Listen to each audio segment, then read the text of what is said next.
In the quiet town of Vern, an ancient curse lay dormant, awakened only by the blood moon that loomed ominously overhead. The townsfolk whispered of a malevolent entity, a ghastly figure that roamed the night in search of victims to feed its insatiable hunger for flesh and bone. For years, Amelia had lived in Vern, her heart full of hope and a dream to become a renowned artist. But that fateful night, the moon hung low and red, casting a sinister glow over her quaint little home. Drawn outside by an inexplicable urge, she wandered toward the abandoned barn at the edge of town, her footsteps echoing against the stillness. As she reached the threshold, a strange silence enveloped her, deeper and heavier than any quiet she'd ever known. Even the crickets seemed to hold their breath. Her pulse quickened, but her feet moved forward, as if pulled by invisible strings. The barn door creaked open under her trembling hand, revealing shadows that seemed alive, writhing and shifting with each flicker of moonlight.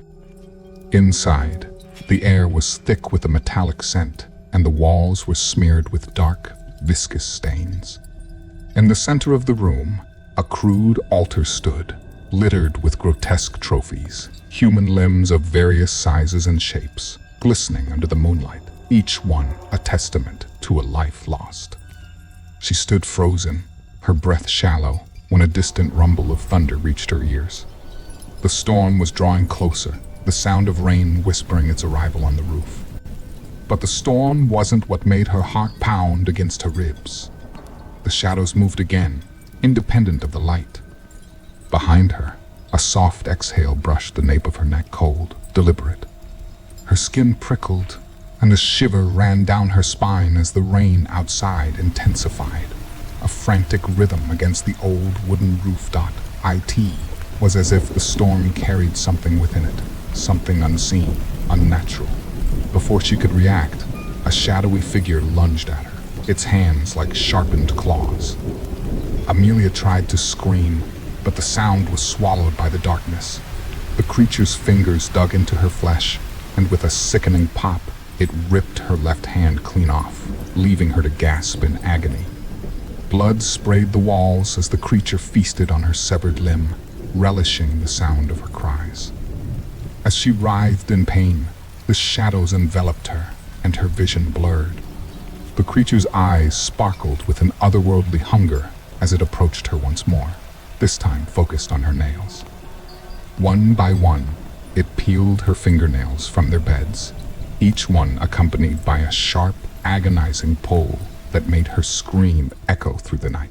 The next morning, the townsfolk discovered the barn draped in an unnatural silence.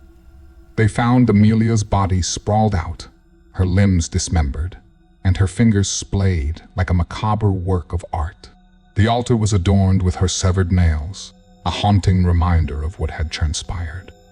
But the curse was not yet satisfied. As night fell again, the blood moon's sinister glow bathed the landscape in a red hue, heralding another victim.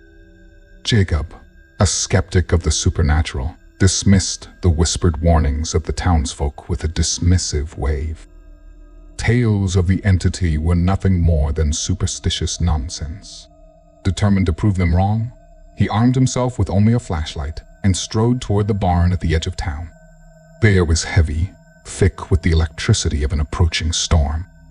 Clouds gathered overhead, rumbling ominously as the first gusts of wind rattled the barn's warped wooden boards. Jacob hesitated for a moment at the entrance, the flashlight trembling in his grip. The faint scent of rain mixed with something metallic and sour, filling his nostrils as he pushed the door open. The moment he stepped inside, an unnatural chill wrapped around him, sinking deep into his chest. Shadows writhed along the walls, darting just out of reach of his beam of light. A low groan echoed from somewhere above, blending with the first patter of rain on the barn's sagging roof. He moved deeper, his footsteps muffled by the thick layer of hay that seemed to dampen every sound except the rapid thud of his heartbeat. Whispers began to emerge from the silence, faint and fragmented, like half-formed words spoken in a language he didn't understand. They grew louder with each step, merging with the rising howl of the wind outside. Lightning flashed, casting jagged shadows across the space, and in that moment, Jacob thought he saw something move, something tall, grotesque, and wrong.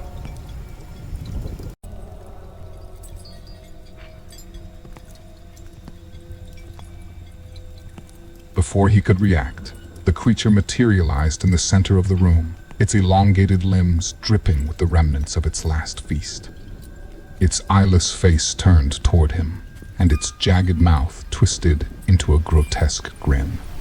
The storm outside raged, thunder booming as the rain pounded against the walls.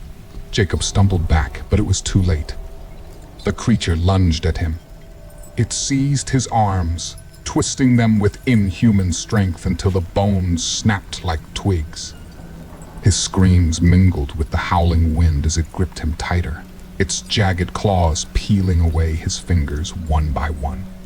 Each agonizing shriek was drowned by the roar of the storm, as if the heavens themselves conspired to mask his terror.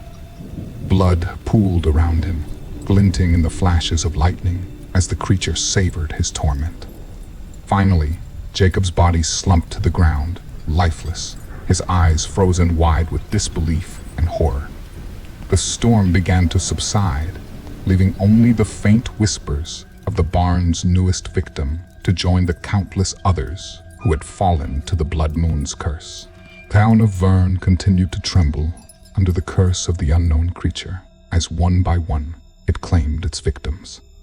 Each gruesome death was marked by the sound of tearing flesh and bone, and the chilling whispers of the lost echoed through the night. The harvest of males would never cease, feeding the ancient evil that thrived in darkness, forever waiting for the next unsuspecting soul to wander too close.